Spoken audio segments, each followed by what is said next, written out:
So క్విక్గా వినలేరు. అందరికీ నమస్కారం అండి. ముందుగా మీడియా వాళ్ళకి వచ్చిన రిక్వెస్ట్, ఈరోజు మీకు లేట్ అవ్వచ్చేమో, బట్ ఆ లేట్ వీళ్ళందరికీ చాలా చాలా హెల్ప్ అవుద్ది. దయచేసి ఉండండి. ఇందాక ఫోటోగ్రాఫర్స్ కాబట్టి దట్ వాస్ క్విక్, బట్ నేను భయపడ్డా, అమ్మో ఎక్కడ మాట్లాడనివ్వరేమో అని. నాకు క్వశ్చన్ అండ్ ఆన్సర్ సెషన్ అని చెప్పారండి. సో ఐ థాట్ మీరు ఈరోజు రాకపోయినా పర్లేదేమో, బికాజ్ నేను వెయిట్ చేస్తున్నా ఈరోజు ఇలా మాట్లాడడానికి. నేను వీడి స్పీచ్ స్టార్ట్ చేసినప్పుడు మధ్యలో ఎక్కడో అంకిత్ కొయ్యో అని చెప్పినప్పుడు నేను ఫోన్ చూసి ఏంటి మాట్లాడుతున్నాడు ఏంటి, క్వశ్చన్ అండ్ ఆన్సర్ సెషన్ కదా అనుకున్నా. రమేష్ గారు ఫోన్ చేశారు, వెంటనే బండి వేసుకొచ్చారు, కార్ అయితే లేట్ అవుద్దని. నేను జ్వరంతో వచ్చానండి, ఇక్కడ హాయిగా తడిగుడ్డేసుకుని ఎత్తి మీద పడుకున్నాను. But there is a lot to speak today, because ఈ సినిమా సరిగ్గా 3 సంవత్సరాలండి ఈ సినిమా బయటికి రావడానికి. వీడు రాసుకున్న దగ్గర నుంచి ఇదంతా నాకు తెలియదు కానీ, బట్ ఆగస్ట్ 2021లో నన్ను వీడు కలిశాడు వంశీ.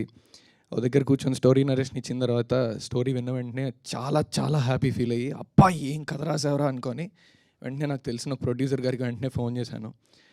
ఆ ప్రొడ్యూసర్ గారికి ఫోన్ చేసి వెంటనే నరేషన్ ఇప్పించి, ఆయన కూడా చాలా ఎక్సైట్ అయ్యి ఈ కథ మనం ఎట్టి పరిస్థితుల్లో చేయాలి అని ముందు తీసుకెళ్ళడానికి రెడీ అయ్యారు. అక్కడ ఒక 6 months ట్రావెల్. దాని తర్వాత మళ్ళీ వీరు వేరే ప్రొడక్షన్ హౌస్కి వెళ్ళాడు. దాని తర్వాత అలా అలా తిరిగి ఈరోజు నిహారిక గారి దగ్గరికి వచ్చాడు. మధ్యలో వీడి ఇందాక టామ్ అండ్ జెర్రీ అన్నాడు కదండి, దానికి కారణం ఏంటంటే, మనస్ఫూర్తిగా చెప్తున్నాను నేను ఇది, ఈ సినిమా మీద నాకు నమ్మకం కంటే భయం ఎక్కువ ఉందండి. నిన్నటి వరకు కూడా చాలా భయం ఉండింది. ఎందుకంటే ఈరోజు ఇది సక్సెస్ అవ్వకపోతే మళ్ళీ ఇలాంటి సినిమా ఎవరు చేయరండి, ఇంపాసిబుల్. 11 మంది కొత్త వాళ్ళని పెట్టి పిచ్చోళ్ళు ఏంటండి చేయడానికి ఇది. వీడి ఇందాక అన్నట్టు ఎవరి డబ్బులు ఎందుకు పెట్టాలి అని. కానీ కథను నమ్మి పెట్టేవాళ్ళు ఇలాంటి వాళ్ళు ఉన్నప్పుడు ఈ సినిమా సక్సెస్ చేయకపోతే ఇంకో సినిమా ఇలాంటిది రాదు, ఎప్పటికీ రాదు. అని ఇంకోటి, ఇది 2 కోట్లలోనో 3 కోట్లలో చేసింది కాదు. దగ్గర it is almost touching 10 crores I guess. నేను నంబర్ బయటికి చెప్పకూడదేమో, I'm sorry, but I have to say it because people should know is what I feel. ఈ సినిమాతో నాకు చాలా పర్సనల్ ట్రావెల్. ఎందుకంటే అండి, మధ్యలో వీడు టామ్ అండ్ జెర్రీ అన్నందుకు వీళ్ళందరి వంశీకి కూడా తెలియనివి నేను చాలా పడ్డాను. వంశీకి డైరెక్ట్ కొంతమంది ఎవరైతే ఈ ప్రొడక్షన్ చేద్దామని అనుకున్నారో 2-3 ప్రొడ్యూసర్స్, లేదంటే ఆ ప్రొడ్యూసర్స్ దగ్గర ఉండే మేనేజర్స్, వీళ్ళని నేను వెళ్ళి కలిసేవాడిని వంశీని డైరెక్ట్గా. బికాజ్ వాళ్ళు నాకు కొంచెం తెలుసు కాబట్టి నేను వెళ్ళి కలిసేవాడిని. వాళ్ళ రూమ్లో నాతో మాట్లాడే మాటలు ఒకటి, తర్వాత వంశీ వెళ్ళి కలిసినప్పుడు మాట్లాడే మాటలు ఒకటి. నాతో చాలా ఎక్కువ అవుతుందమ్మా కొత్త వాళ్ళ మీద అంత పెట్టడం. అబ్సల్యూట్లీ ఫైన్ అండి, నిజంగా కొత్త వాళ్ళ మీద అంత పెట్టడానికి అందరూ ధైర్యం చేయలేను, నా వల్ల కుదరదు, బయలుదేరిపోండి ఇక్కడి నుంచి, వేరేది ఏమన్నా చూసుకోండి అని చెప్పడం అది వేరండి. కానీ ఈ సినిమా గురించి మాట్లాడే మాటలు కొన్ని చెప్తాను మీకు. వర్కౌట్ అవుతుంది సినిమా.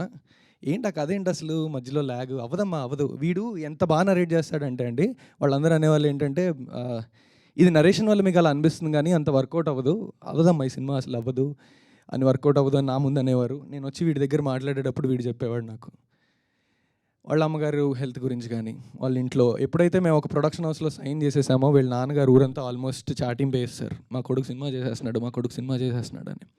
అది ఎంతమందికి పాకేసింది అంటే, ఆ సినిమా ప్రొడక్షన్ హౌస్ మళ్ళీ ఆగిపోయిన తర్వాత వీడిని వచ్చి బోల్డ్ మంది అడిగేవారు, నీ తోటివాడు ఒకటి ఈ ఊరి నుంచి వెళ్ళి ఆల్రెడీ సినిమా చేశాడు, నువ్వేం చేస్తున్నావు అక్కడ అని. వెనకాల ఇంత ఎమోషనల్ జర్నీ ఉండేది వీడికి పర్సనల్గా. చెయ్యను అని చెప్పడం వేరు, ఈ సినిమా వర్కౌట్ అవ్వదు అనడం వేరు, అసలు మీరు పనికిరాదు ఇది. నేను వచ్చి కొన్నిసార్లు వాళ్ళు నిజమేమో, వాళ్ళకి బోల్డ్ ఎక్స్పీరియన్స్ ఉందేమో అని చెప్పి, నాకు నిజంగానే ఈ సినిమా భయం ఎక్కువ కాబట్టి దీని మీద ఎంత నమ్మకం ఉన్నా వీడి దగ్గరకు వచ్చి ఫైట్ చేసేవాడిని. ఈ 11 మంది వీడిని ఎంత నమ్మేవారంటే నాకే భయం వేసేది, వీడిని అనవసరంగా మోసం చేస్తున్నారేమో, ఫస్ట్ సినిమా వీడు ఇంకేమన్నా చేసి దాని తర్వాత ఇలాంటి సినిమా చేస్తేనే కరెక్ట్ ఏమో, ఇంత బడ్జెట్లో అసలు ఎవరు పెట్టరేమో అని భయం వేసి నేను వీడితో వెళ్ళి కావాలని మొహం మీద చెప్పేవాడిని, అరే ఇది వర్కౌట్ అవుదేమోరా నిజంగానే, ఒక్కసారి వేరేలా ఆలోచించాను. అబ్బాయి మొండినా కొడుకు అస్సలు వినేవాడు కాదండి. లేదు నేను చేస్తే ఇదే కమిటీ కుర్రాలే ఫస్ట్ సినిమాగా చేస్తా, ఎందుకు అవదరా అవుద్దులేరా అని చెప్పేసి. మా టామ్ అండ్ జెర్రీ ఏదైతే ఉందో దీనివల్లే వచ్చేది, మాకు అంతకు మించి వేరేవేం లేవు. అండ్ ఇంకో విషయం, ఈ యాక్టర్స్ అందరినీ ఎప్పుడైతే కమిటీ కుర్రోళ్ళు కొత్త సినిమా కొత్త యాక్టర్స్ అంటే, అసలు కొంతమంది అసిస్టెంట్ డైరెక్టర్లు వీళ్ళందరిని అడిగినా చెప్తారండి, పేమెంట్లు ఉండవండి. మీరు అబ్జర్వ్ చేస్తే మనం ఎప్పుడన్నా పోస్టర్స్ అసిస్టెంట్ డైరెక్టర్స్కి వీ వాంట్ ఇంటర్న్స్ అంటే పేమెంట్ ఉండదు అనమాట. నువ్వు వచ్చి పని చేయి, నీకు ఎక్స్పీరియన్స్ కావాలండి అన్నట్టు. బిలీవ్ మీ, ఈ యాక్టర్స్ అందరూ they got paid in pink elephant pictures. Even even before ఏంటి సినిమా రిలీజ్ కాకముందు పేమెంట్లు అన్నీ టైంకి మీరు అడగను కూడా అడగక్కర్లేదు. ఒకనొక టైంలో ఎప్పుడో రమేష్ గారి దగ్గరికి వచ్చి అడగడానికి ఇబ్బంది పడ్డారు వీళ్ళు. పేమెంట్లు సార్ ఒక లాస్ట్ పేమెంట్ ఉండిపోయింది కదా ఇవ్వగలరా అన్నట్టు. ఈయన ఏమన్నారు తెలుసా, ఒకసారి అకౌంట్ చెక్ చేసుకోండి అమ్మా, మీరు అకౌంట్ రెగ్యులర్గా చెక్ చేసుకోవట్లేదేమో అనుకున్నారు. చూస్తే ఆల్రెడీ పేమెంట్ పడిపోయింది వాళ్ళు అడగక ముందు. ఇది చాలా రేర్ అండి, అది కొత్త వాళ్ళకి. వేరే ప్రొడక్షన్ హౌస్లో అయితే వాళ్ళకి అవకాశం ఇస్తున్నాం కదా, అసలు పైసలు ఇచ్చేది లేదులే లైట్ అన్నట్టు. అండ్ ఇంకో మెయిన్ థింగ్, ఈ యాక్ట్రెసెస్ని చూశారు కదా ఇక్కడ, వీళ్ళలో ఎవరో పేరెంట్స్ వచ్చేవారు ఆఫీస్కి రోజు ఫస్ట్ ఫ్యూ డేస్, దాని తర్వాత రావడం మానేశారండి. భయం లేదు వాళ్ళకి ఈ ప్రొడక్షన్ హౌస్లో వీళ్ళు వదిలి వెళ్ళడానికి. That is the safety she has created in pink elephant pictures, that she has created. And ఈ సినిమాని సక్సెస్ చేయకపోతే, నేను మీడియా వాళ్ళకి మళ్ళీ రిక్వెస్ట్ చేస్తున్నా, ఈ సినిమాని సక్సెస్ చేయకపోతే, కమిటీ గుర్రాలు తీశారు కదా ఏమైంది, మేము చెప్పలా డబ్బులు రాలేదు కదా, వద్దమ్మా ఇలాంటివన్నీ మనకు వర్కౌట్ అవ్వ 2-3 కోట్లలో చేయమ్మా అంటారు.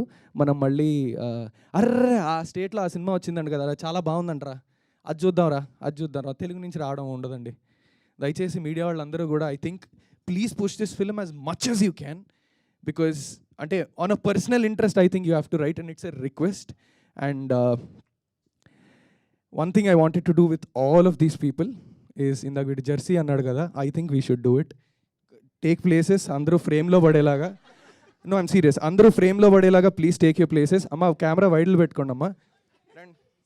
Run you should come, everybody should come. Yeah we are doing here only. Come, you come forward, all of you should be visible, okay? And Vamshi గారు రావాలి. ఇంకోటి I wanted to say this. ఈయన సార్ ఫ్రైడే ఒక preview వేయడం జరిగింది, దాని తర్వాత Thursday ఒక ప్రివ్యూ వేయడం జరిగింది.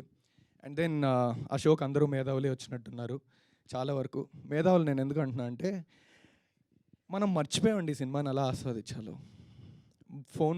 ఫోన్లు చూస్తూ భోజనం చేసే మనకి, నాకు తెలిసి ఆ కూరను ఆస్వాదించడం అవ్వదు. దయచేసి ఏదో కడుపులో నింపుకుంటున్నట్టు ఉంటుందేమో, సినిమాని ఎక్స్పీరియన్స్ చేయడం సరిగ్గా రావట్లేదేమో అని నా ఫీలింగ్. నేను ఇంత పెద్ద మాటలు మాట్లాడేంత స్థాయి నాకు లేదు. But I'm speaking only because I think committee కుర్రలతో ఏది తప్పు జరగకూడదు. బికాజ్ మళ్ళీ చెప్తున్నా, ఇలాంటి సినిమా హిట్ అవ్వకపోతే, పెద్ద హిట్ అవ్వకపోతే మళ్ళీ ఇలాంటి సినిమా రాదేమో అనే భయంతోనే మాత్రం ఆ రోజు వచ్చిన వాళ్ళందరూ కూడా సంహవ్ కొంచెం మిక్స్ టాక్ వచ్చేసి, కొంతమంది ఏదో ఇన్ఫర్మేషన్ లీక్ చేసి వాట్ ఎవర్ సినిమా వర్కౌట్ అవుతుందేమో అని చెప్పేసి ఈయనకు వచ్చాయండి ఫోన్లు. మామూలు ఫోన్లు రాలేదు ఈయనకి. ఈయన ఎంతో స్ట్రెస్ ఫీల్ అయ్యారు. అండ్ దెన్ బట్ ఎప్పుడైతే ఈవినింగ్ షో ఈ పెయిడ్ ప్రీమియర్స్ పడ్డాయో అప్పటి నుంచి జెన్యున్గా మౌత్ టాక్ పికప్ అయిందో, that's when we all were so happy. ఈయనకి సంబంధం లేదు, ఈయన ఎప్పుడు హ్యాపీయే. బికాజ్ ఈయనకున్న ఎక్స్పీరియన్స్కి ఈయనకి తెలుసు అసలు మేమిద్దరం ఎదురుగా కూర్చొని టెన్షన్ పడిపోతున్నాం, అదే స్థితప్రజ్ఞుడు అన్నట్టు మేము చాలా టెన్షన్ పడిపోతున్నాం, ఏమవుతుంది సినిమా అసలు అమ్మో అని. ఈయన మాత్రం అక్కడ కూర్చొని ల్యాప్టాప్లో ఎవరికో ఏదో పంపాలి ఇదేం చూస్తున్నారు.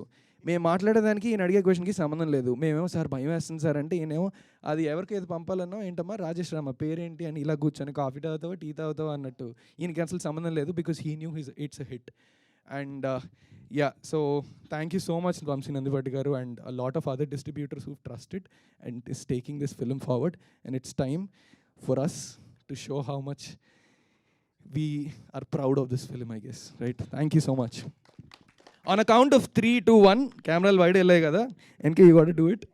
And madam meer kuda funny annabugunte baagundu, please yeah, Phani అన్న అండ్ నెక్స్ట్ నిహారిక గారు ఇంకో కలిసి ఎన్నో సినిమాలు చేయాలని, ఇలాంటి వాళ్ళ ఇండస్ట్రీకి ఉండాలని, కథని నమ్మి ముందుకు తీసుకెళ్లాలని, ఖచ్చితంగా అన్ని కమిటీ కుర్రాల్లో హిట్ అవుతాయన్న గ్యారంటీ ఎవరు ఇవ్వలేం. అవ్వకపోయినా కమిటీ కుర్రాళ్ళు అనేది ప్రతి ఒక్క కొత్తవాడికి, కథ బాగున్న ప్రతి వాళ్ళ దగ్గర ఇది ఒక వెనక్కి వస్తాయో లేదు ఎవరికీ తెలీదు. బట్ ఇది వర్కౌట్ అవుదమ్మా, వద్దు ఇవన్నీ వద్దు అని అనకుండా, ఎవరు ఎప్పుడు ఏమవుతారో ఎవరు ఊహించలేం. కాబట్టి మేం చేయలేమమ్మా, యూ మూవ్ ఆన్, మేం చేయలేము అని చెప్పడం జరుగుద్దని నేను గట్టిగా నమ్ముతున్నా. So ya, 3, 2, 1 go. ఇంకా మాట్లాడను. యా 3 అరవాలి, గట్టిగా అరవాలి. Okay, you not doing it. ఇప్పటిదాకా మీకున్న కసంతా బయటికి రావాలి, అర్థమైందా? అది 3, 2, 1 గో.